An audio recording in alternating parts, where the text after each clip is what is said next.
O tempo está presente em cada ponto da vida. O pôr do sol que marca o fim do dia, o calendário que marca os meses e anos, o ponteiro do relógio que segue o ciclo das horas, o coração que bate em ritmo regular, o corpo humano que percebe o momento de acordar, todas as dezenas de outras coisas dependem do tempo. Porém, o que é esse fluxo universal que leva o presente para o futuro e o futuro para o passado? Como definir esse compasso que passa pelos nossos dias e marca a nossa trajetória? Todos sabemos intuitivamente o que é o tempo, mas não conseguimos descrevê-lo com precisão. Até mesmo cientistas e filósofos, com séculos de pesquisas e teorias, ainda não trouxeram uma definição 100% precisa. Como o tempo surgiu? Qual é a sua relação com o espaço e a matéria? Por que a percepção do tempo varia com as circunstâncias? De acordo com o dicionário, o tempo é a contagem de um ciclo padrão, ou um período mensurável no qual o ciclo ocorre. Mas ainda assim, isso não define a essência do tempo. A única coisa que podemos sentir é que ele voa, e que por mais que tentemos segurá-lo, não iremos conseguir, pois ele escorre pelas nossas mãos. E por mais que almejemos, ele não volta. Tenho certeza que você já ouviu falar de que tudo o que temos é o agora. O tempo caminha para frente. É o que os cientistas chamam de seta do tempo. Ela tem que ver com a direção e não com a velocidade. Embora o tempo continue o mesmo, objetivamente falando, a sensação é que o tempo está voando. As horas parecem passar depressa e os dias parecem cada vez mais curtos. Na história da criação, o tempo tem um papel marcante e muito presente. A descrição da criação do mundo conta o tempo de manhã e tarde como demarcação de cada dia. Além de Deus ter coroado esses dias com uma pausa na semana, o qual abençoou e santificou como lembrança de tudo o que fizera e de que Ele é o Senhor do tempo. Deus criou tudo perfeito. A história do tempo tem a mão dele conduzindo cada passo da nossa existência. No programa Está Escrito de hoje, vamos aprender sobre a gênese e história do tempo à luz da Palavra de Deus.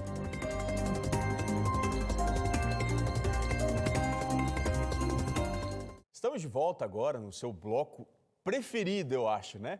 Quando a gente abre a Bíblia, a gente estuda a Palavra de Deus e tira lições importantes para a nossa vida. E hoje nós estamos começando aqui uma nova série de estudos, a série de estudos Gênesis, a história de tudo. Nós vamos usar o livro do Gênesis para entender importantes lições para a nossa vida. E hoje eu queria falar sobre o tempo. Você é uma pessoa que administra bem o seu tempo? Ou você é aquele que sempre chega atrasado? Você se atrasa para tudo, para a faculdade, para o trabalho. Quando você está na faculdade, você tem uma data para entregar o seu trabalho, você sempre excede porque você não consegue se organizar. Você é aquela pessoa que faz muita coisa ao mesmo tempo e não consegue fazer nada bem. Tem gente assim, não é? Que começa a lavar louça, no meio vai varrer o chão, ou pessoa que está atendendo o telefone, mandando mensagem, ou está assistindo a televisão, entrando no Instagram, mexendo. Você é multitarefa. Como é que você administra o seu tempo? O que o tempo tem de especial para a minha vida, para a sua vida? Vamos entender? Então vamos à Bíblia, no livro do Gênesis, porque agora a gente vai à história do tempo. E eu queria ler com você aqui os 2 primeiros versos da Bíblia, Gênesis 1, o verso 1 e o verso 2. Diz assim o texto: No princípio, criou Deus, observe, os céus e a terra. A terra, porém, estava sem forma e vazia. Havia trevas sobre a face do abismo, e o Espírito de Deus pairava por sobre as águas. Vamos parar aqui, daqui a pouco a gente volta ao texto. O tempo é uma coisa essencial para a nossa existência. E às vezes, ele nos dá oportunidades que, se nós perdemos, elas não voltam nunca mais. Eu me lembro que quando estava fazendo a faculdade, eu tinha uma amiga querida do coração que estava com um problema muito difícil na sua família. A sua tia estava com câncer. E no final de semana, ela tinha uma escolha a fazer, ir visitar a tia ou sair com os amigos. Você deve imaginar o que foi que ela fez, né? Naquele final de semana, ela saiu com os amigos e, por causa disso, ela não pôde estar com a sua tia. Acontece que quando ela voltou, eu fiquei responsável de dar notícia para ela que a sua tia havia falecido. Eu me lembro como se fosse hoje. Quando eu contei para ela, olha, sua tia morreu. Ela entrou em desespero. Sabe por quê? Porque ela fez a escolha errada. Ela me dizia assim, chorando, mas por que é que eu não fui visitar minha tia? Sabe, o tempo é um benefício que nós temos que passa por nós. Ele não regride. Quão importante é o tempo para você? Você valoriza o seu tempo? Aliás, é a coisa mais importante que a gente tem. Tem pessoas que usam o tempo para conquistar as coisas e descobrem que lá na frente as coisas não nos ajudam a conquistar o tempo, que é o elemento mais importante da nossa sobrevivência. Tempo, não se esqueça disso, viu? O tempo é a única coisa na vida que não volta. Não volta, pode reclamar, pode chorar, pode fazer qualquer coisa, mas o tempo não volta. O que a Bíblia fala sobre o tempo? Eu gosto muito da Bíblia porque ela não foi feita aleatoriamente. A revelação, a inspiração de Deus, ela é precisa e nos conduz nos temas tão importantes. Como é que a Bíblia começa? A Bíblia começa mostrando os elementos mais importantes da nossa existência. E a Bíblia começa com uma palavra na língua hebraica que é uma palavra extraordinária. Diz assim, olha, no princípio. Veja, em muitos momentos o tempo parece ser a coisa mais importante que a gente tem. Muitas vezes o tempo ele é usado também para descrever as características de Deus. Por exemplo, a Bíblia fala que Deus é eterno. Ou seja, o tempo é usado para descrever quem Deus é. A Bíblia também diz, lá no Apocalipse, eu sou o alfa e o ômega, o princípio e o fim. Ou seja, de alguma forma, entenda bem isso daqui, o tempo ele é usado através da revelação de Deus para nos levar a Ele. Tem algo extraordinário, veja, a origem do tempo, ela inicia-se em Deus, ou seja, quando eu entendo o tempo, ele é usado por Deus como uma ferramenta para me conduzir a um relacionamento profundo, um relacionamento pleno com Deus. Mas há uma segunda coisa importante a se entender, que é o mistério do tempo. Quando a Bíblia fala do tempo, logo no começo, no princípio, criou Deus os céus e a terra, a Bíblia já começa a propor aqui um grande problema. Quando é que o princípio começou? Se Deus é eterno, como é que as coisas tiveram um princípio? Eu não quero dar aí um nó na sua cabeça, não. Se a gente fosse pensar muito sobre isso, como os filósofos, né, a gente ficaria dando voltas e voltas e provavelmente não chegaria a um lugar assim definido, porque a revelação muitas vezes ela é de acordo com a nossa capacidade. Mas tem aqui um problema que a gente precisa pensar sobre ele. No princípio criou Deus os céus e a terra. A terra era sem forma e vazia, e o Espírito de Deus pairava sobre as águas. Veja, Deus criou tudo de uma vez só, ou ele fez as coisas em duas etapas? Será que Deus, no princípio, criou os céus e a terra era sem forma e vazia, e depois Deus passa então a criar todas as coisas a partir ali do verso 3 em diante? Ou ele fez tudo logo de uma vez? O tempo do princípio seria um momento da criação da matéria, que a Bíblia descreve, estava sem forma e vazia, e em seguida depois, em algum momento depois, Deus cria os céus e a terra, ou Deus fez a matéria ao mesmo tempo que fez os céus e a terra? Olha, dentro da teologia tem uma discussão imensa se a criação ela foi em um único momento ou em dois momentos. Mas de alguma forma aqui, o tempo, ele nos apresenta os mistérios de Deus. Quando eu vou analisar o tempo e a minha insignificância diante do tempo, e a ilustração que o tempo é da pessoa de Deus, eu entendo que o tempo é uma ferramenta para mostrar que Deus, ele está muito acima da ciência, da observação empírica. Portanto, quando eu olho o tempo, eu entendo o extraordinário, eu compreendo a Deus. Mas aí eu me deparo com uma coisa muito importante, o significado do tempo.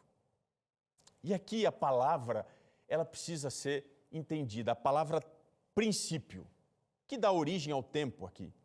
Veja, na língua hebraica, a palavra princípio é a palavra Bereshit. Vou repetir, Bereshit. Você entendeu aí? Bereshit. Essa palavra, aqui no hebraico, ela começa com uma preposição, que é a preposição be. E é uma junção com a raiz dessa palavra, que é rosh, que significa cabeça, principal. E aí, então, você tem que entender o significado dessa palavra. Veja, a preposição be, ela pode ser traduzida de algumas formas. A preposição be do hebraico para o português pode ser pelo, que significa através, pode ser no, então, pelo, através, ou pelo princípio, ou através do princípio, pode ser no princípio, ou seja, em um momento específico, pode ser também para o princípio, ou seja, para isto, ou por meio do princípio. A palavra reshit ou rosh significa literalmente cabeça, princípio, primeiro, o primogênito, aquele que tem primazia. Portanto, quando a gente vai à Bíblia, a gente entende aqui no princípio como sendo em algum momento do tempo Deus cria. E aí então as pessoas quando estudam a Bíblia pensam assim, olha, em algum momento do tempo Deus decidiu criar, ele era criador, mas em algum momento do tempo ele decidiu criar. Essa é a interpretação que muitas pessoas fazem desse texto. Mas qual é a interpretação que a Bíblia faz desse texto? E é aqui que o negócio fica bonito demais. E eu quero te convidar a entender qual é a interpretação que a Bíblia faz de Gênesis 1, o verso 1 e o verso 2. No princípio, criou Deus os céus e a terra. Quer ver comigo? Então me acompanha agora aqui em João, capítulo 1, o verso 1. Vamos ver qual é a interpretação que o Novo Testamento faz sobre a criação de Deus lá em Gênesis. João, capítulo 1, o verso 1. Vou ler aqui com você. Diz assim, olha, no princípio. Perceba que o evangelista João começa o seu registro sobre o evangelho usando a mesma expressão que está lá em Gênesis capítulo 1, verso 1. Talvez você me diga assim, mas pastor, o Novo Testamento não foi escrito em grego e o Antigo não foi escrito em hebraico? Sim, são duas línguas diferentes.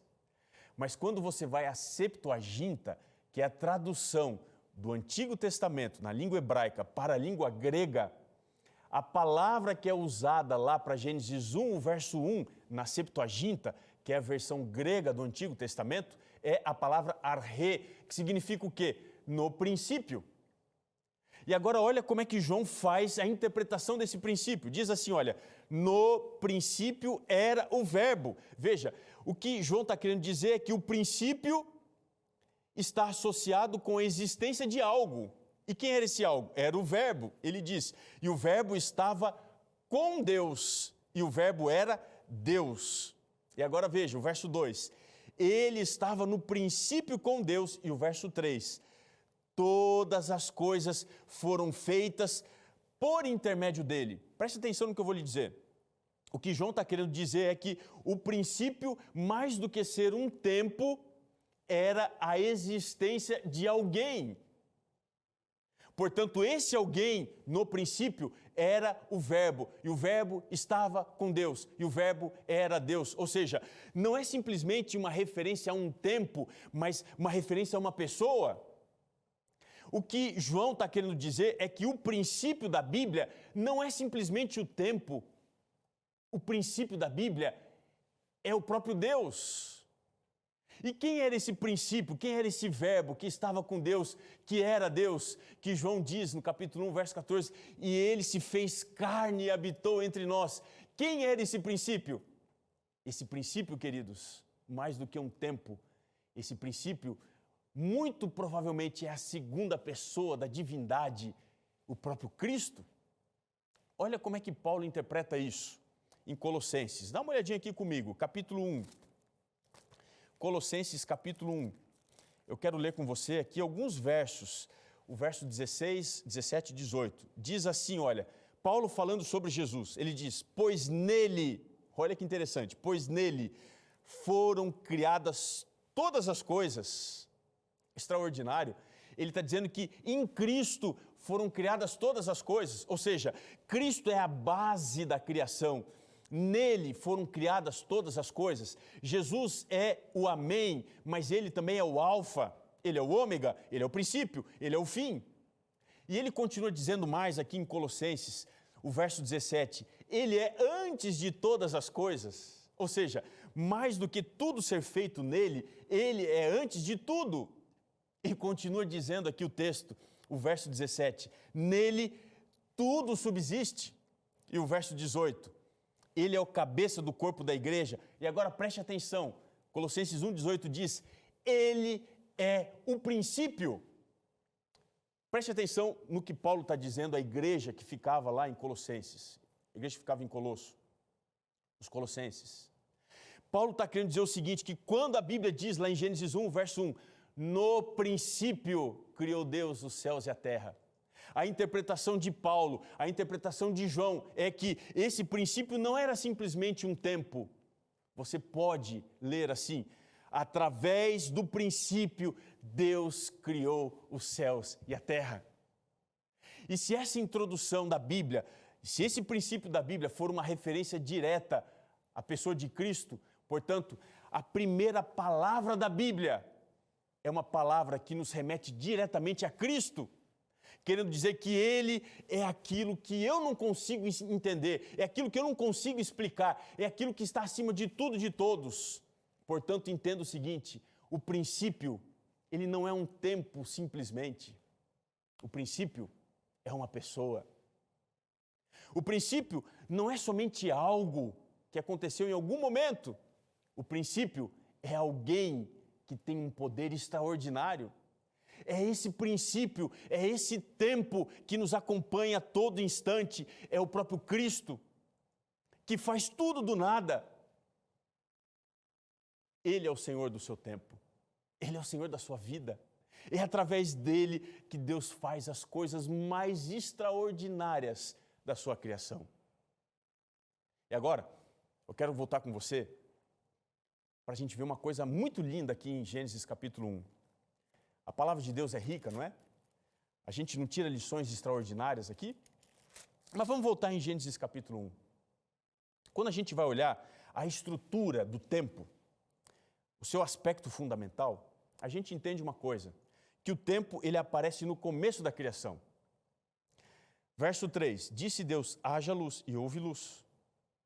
Veja, a primeira forma da criação de Deus é fazer surgir a luz. Isso daqui é importante demais, porque o tempo aparece no começo da criação. A primeira coisa que Deus faz é criar a estrutura da existência. Ele forma o tempo, haja luz, houve luz. E na sequência, a partir do verso 6, Deus começa a formar o espaço. O que significa?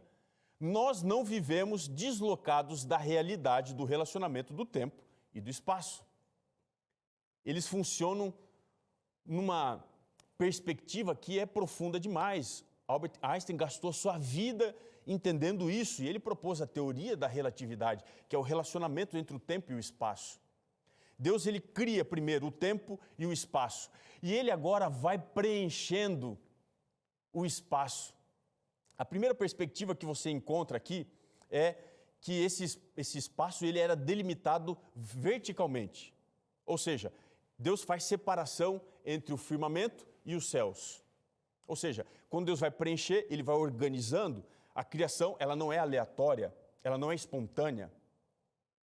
E aí, então, depois disso, Deus organiza esse espaço horizontalmente. Deus faz separação entre a porção seca e a porção das águas.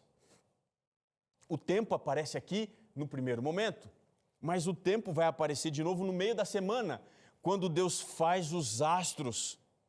Deus fez o luzeiro no firmamento dos céus. Veja, o tempo está no começo da semana da criação. O tempo aparece no meio da semana da criação, quando Deus faz o sol para governar o dia e a lua para governar a noite. Alguns se questionam, olha, a Bíblia, ela não é um livro sério, porque ela diz que Deus fez o dia e houve tarde e manhã, só que Deus só cria o sol no quarto dia. Se o sol foi criado no quarto dia da semana, como é que existia luz antes disso? Se você for avançar na explicação da Bíblia, a explicação diz que o tempo, no seu começo, não dependia do sol para existir. É o que a Bíblia está afirmando. Mas se o tempo existia tarde e manhã, se havia luz e trevas e o sol ainda não existia, quem é que era a luz? E quando você vai aos Salmos, e eu quero fazer isso com você, Salmo 104. O Salmo 104 é um comentário da semana da criação. Salmo 104. Quero ler com você aqui o verso 1 em diante. Ele vai comentando dia a dia da criação. Ele diz assim, Salmo 104, verso 1. Bendize, ó minha alma, ao Senhor. Senhor Deus, como Tu és magnificente, sobrevestido de glória e majestade, coberto de luz como de um manto, Tu estendes o céu como uma cortina e põe nas águas o vigamento da Tua morada. Preste atenção, o que o Salmo está querendo dizer é que essa luz que existia, ela não vinha do sol, ela vinha de Deus. Ou seja, se o tempo estava no começo da criação, essa luz que dava origem ao tempo, ela vinha de Deus. Portanto, a origem do tempo se dá na pessoa de Deus. E Deus coloca o tempo mais uma vez no meio da semana. Portanto, o tempo aparece no início da semana, ele aparece no meio da semana e o tempo vai voltar a aparecer no final da semana, em Gênesis capítulo 2, do verso 1 até o verso 3. Dá uma olhadinha lá comigo.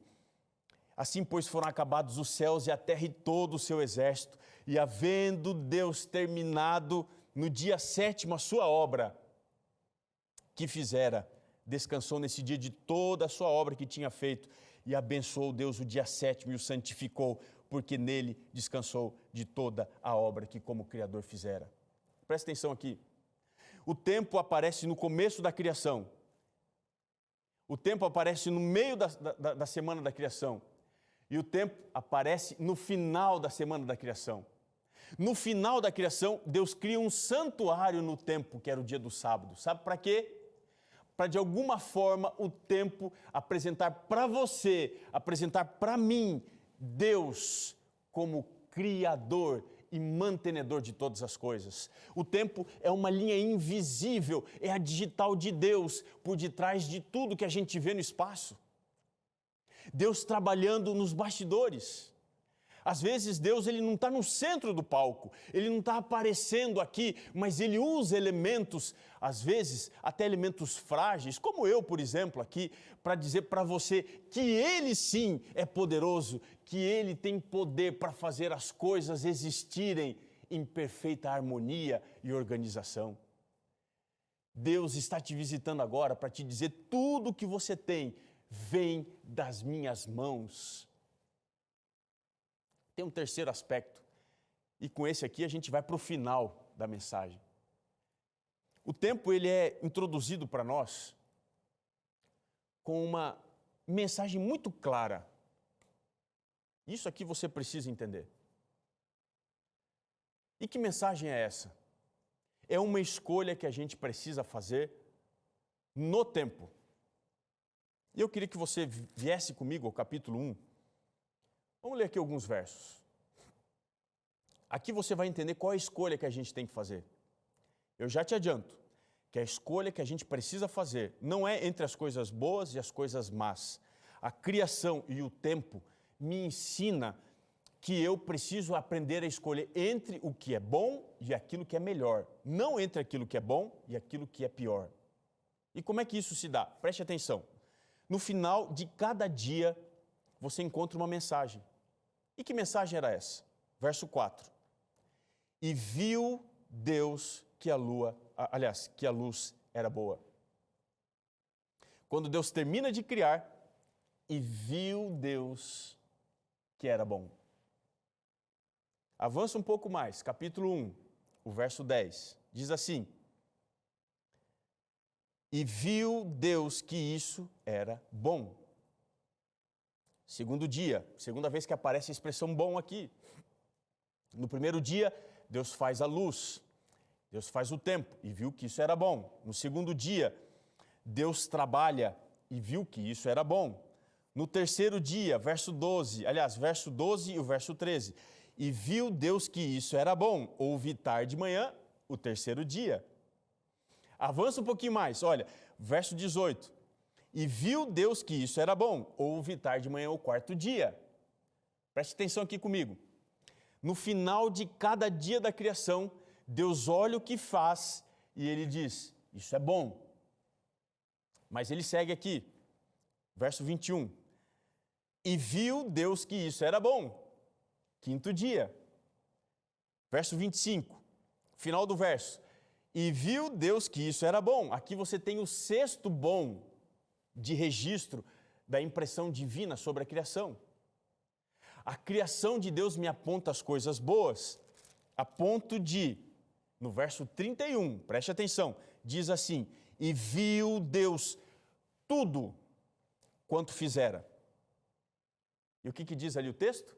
E eis que tudo era muito bom. Qual é a mensagem que o tempo traz para mim de restauração? Na criação. Que Deus colocou na criação um selo de qualidade. Tudo que Deus faz é bom. Deus não faz nada que seja ruim para você. O ser humano tem dificuldade de entender isso. Tudo que Deus faz é bom. João 3:27 diz que as coisas boas, elas vêm lá do alto. É bom estar vivo? É bom, não é? Quem foi que te deu isso? Foi Deus. Foi Deus que te deu a vida. É bom se apaixonar, não é? Não é bom isso? Quando você fica com a respiração curta, você fica contando o horário para encontrar-se com a pessoa que você ama. É bom isso, não é? De onde é que vem o amor? O amor vem de Deus. Deus faz as coisas boas. É bom trabalhar? Talvez você diga assim, pastor, eu não sei. É bom, lógico que é. Porque diz o ditado, mente vazia, oficina de Satanás. Ou seja, o trabalho que a gente tem durante os dias da semana, para a gente, isso é muito bom. A criação me leva a procurar as coisas boas. O tempo que Deus me dá é a oportunidade que eu tenho para conquistar coisas boas. Então, na vida, eu não tenho que ir atrás de coisas boas ou coisas ruins, eu tenho que ir atrás de coisas boas.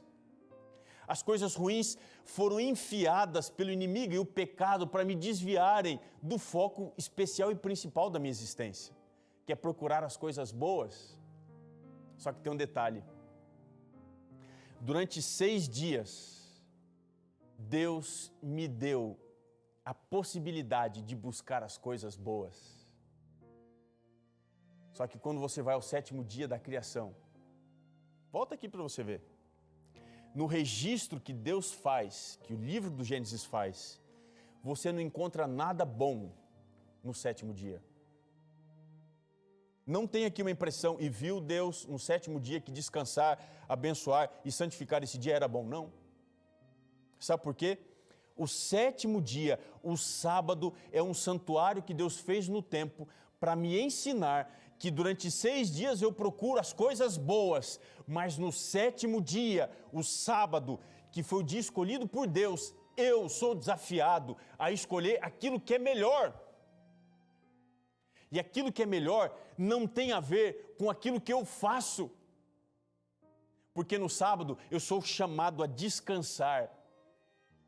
No sábado eu sou chamado a receber aquilo que eu não faço, mas aquilo que Deus faz. E o que Deus faz especialmente no sábado não é me dar coisas boas, não é me mandar trabalhar, não é me mandar passear, sair com os amigos, me envolver com as outras coisas. No sábado, nesse santuário do tempo, Deus me ensina a receber aquilo que é melhor. E o que é melhor é viver em adoração na presença desse Deus. É ser abençoado por Ele, através das coisas que a vida me dá, mas entender que o que eu preciso é da bênção do Senhor. A palavra bênção na língua hebraica é a palavra barak, que significa ajoelhar-se. O que o livro do Gênesis está dizendo é que Deus, quando abençoou esse dia, é como que Ele se ajoelhasse na presença desse dia para vir ao encontro das suas criaturas, um Deus que estende os braços para me acolher. Isso é melhor, isso é adorar esse Deus extraordinário. No dia do sábado, eu recebo aquilo que é melhor. É por isso que nós, aqui da Novo Tempo, guardamos o dia do sábado, porque entendemos que durante 6 dias, Deus nos dá boas coisas, mas no sábado, Ele nos dá o que é melhor. E o que é melhor? Ele nos dá a si. Ele faz coisas extraordinárias, a bênção, a santificação e o descanso. E eu te pergunto, você quer o melhor? Então você precisa desse dia, você precisa desse tempo com Deus. Algum tempo atrás eu ouvi uma história, eu quero contar para você. Uma mulher, surpreendentemente, que estava grávida, ela engravidou. Você sabia disso? Pela segunda vez. Isso aconteceu com uma inglesa que descobriu que estava grávida. Ela começou a fazer testes, de 7 a 10 semanas só tinha um bebê na sua barriga. Mas a partir da 10ª semana, Rebecca Roberts, de 39 anos, descobriu que durante esse período que ela estava grávida, ela engravidou uma segunda vez. E quando ela fez exames de rotina, a partir da 12ª semana, ela descobriu esse fenômeno, que é considerado super raro na medicina. Ele é chamado de superfetação, que é quando uma gestação de 2 ou mais fetos acontecem dentro do útero em momentos ou em estágios diferentes de desenvolvimento. Isso é extraordinário. Ela disse que ela ficou em choque quando ela descobriu. Ela falou assim que o que aconteceu com ela foi algo diferente. Com 7 semanas, com 10 semanas ela fez um exame e depois ela descobriu que ela estava grávida uma outra vez. A lição que eu tiro dessa história é que Deus pode fazer das coisas simples, como uma gestação, algo extraordinário. É isso que Deus quer fazer da sua vida. Quando você reconhece a Deus como Senhor de todas as coisas, Deus, Ele se torna especialista no tempo a transformar aquilo que é simples em algo extraordinário, naquilo que é bom em algo melhor. É isso que Ele quer oferecer a você. É por isso que eu quero te convidar a experimentar, a adorar a Deus no dia do sábado. A receber esse dia extraordinário não como seu, não como de uma igreja, não como de um povo, os judeus, mas como do próprio Deus, como a sua marca, a sua digital no tempo. Você aceita viver esse relacionamento? Mas pastor, como é que eu guardo o sábado? Entenda uma coisa, você não guarda o sábado, é o sábado que guarda você. Guarda você da ganância, da corrupção. E esse é o milagre que Deus quer fazer na sua vida hoje. Você aceita receber essa bênção de Deus? Ouça a música que a Joyce vai cantar. Depois eu quero fazer aqui uma oração especial de consagração da sua decisão sobre guardar e ser guardado pelo sábado. Olho o tempo, olho a vida, sentimentos vêm e vão, entre livros e palavras procuro por sabedoria.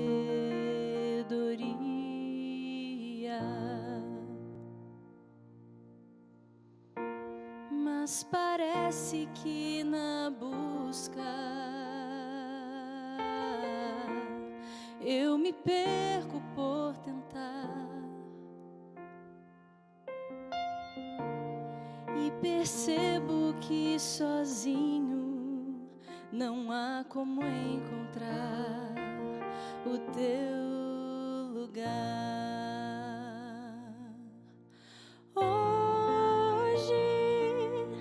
Eu quebro o meu silêncio pra te ouvir. Hoje eu sou o teu. Hoje preciso amar e ser amado. Hoje eu vou viver. Hoje eu vou.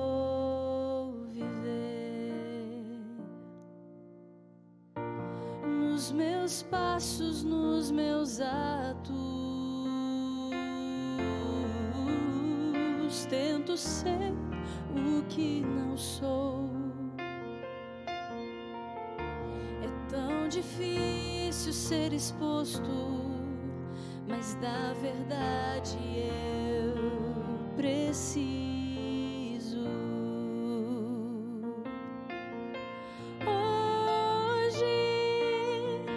Quebro o meu silêncio pra te ouvir. Hoje eu sou o teu. Hoje preciso amar e ser amado. Hoje eu vou viver. Hoje eu vou.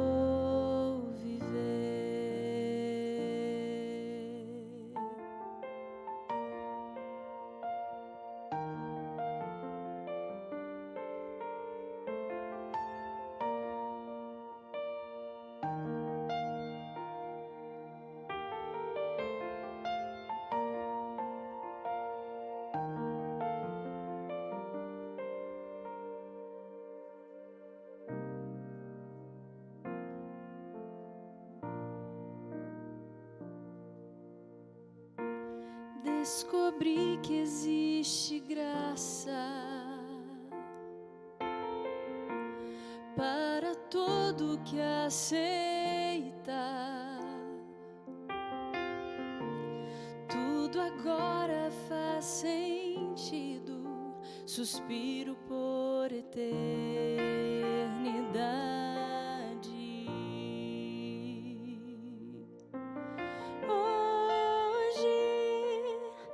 Quebro o meu silêncio pra te ouvir. Hoje eu sou o teu. Hoje preciso amar e ser amado.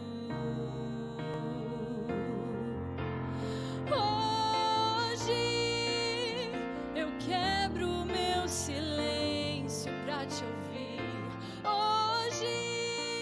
Eu sou o teu.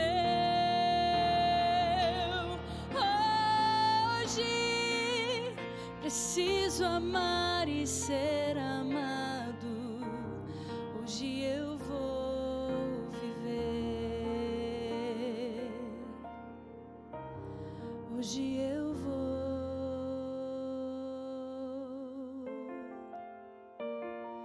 viver.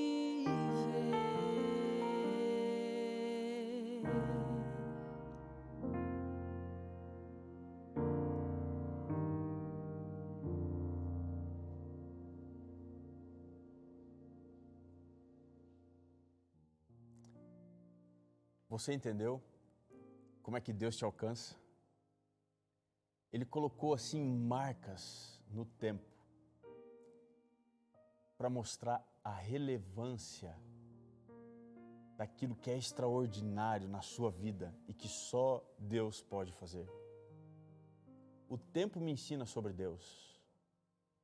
E ele me ensina que existe tempo e tempo.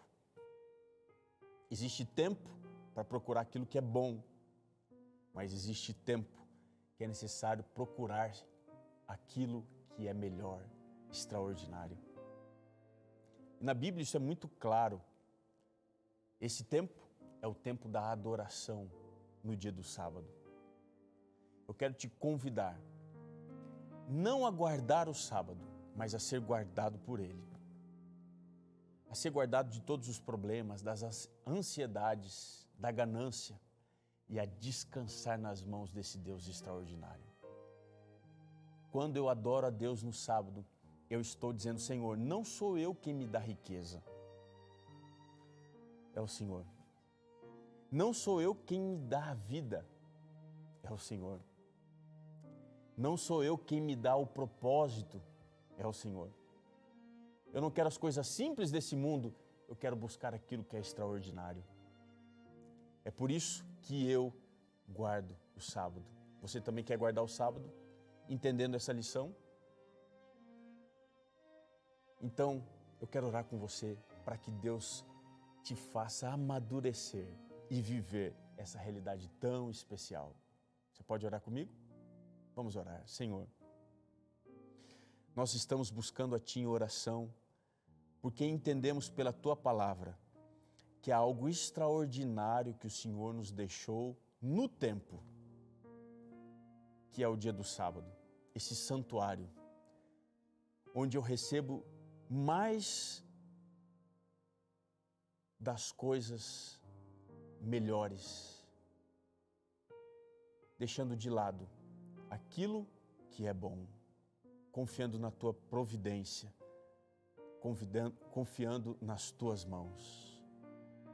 Assim, nos entregamos a Ti, pedindo que o Senhor nos ajude a perseverarmos observando esse tempo tão especial, em nome de Jesus. Amém. Que alegria estar com você aqui mais uma vez. O programa está terminando, mas você não pode se esquecer que está escrito: nem só de pão viverá o homem, mas de toda a palavra que procede da boca de Deus.